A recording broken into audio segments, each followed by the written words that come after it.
happy. Eyes on me, all of you. Eyes here.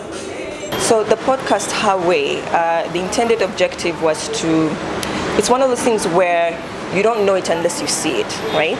When I was growing up, my generation was very fortunate. We actually saw the women empowerment movement. We were able to see the first female vice president. We were able to see our first chief justice, who happened to be female.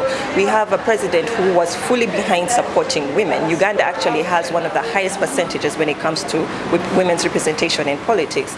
But it extended beyond politics. We actually saw it in, I would say, in the arts and culture. We saw it in business. We saw a lot of women doing amazing things for themselves. It can go way beyond whatever you think you're supposed to.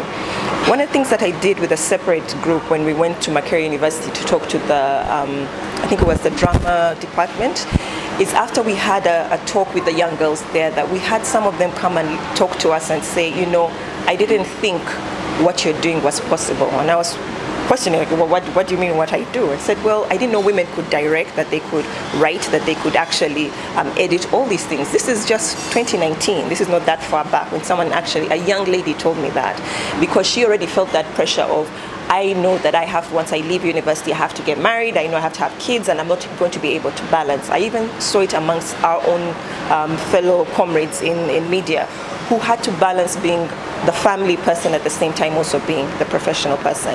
This project has been 2 years in the making because of COVID.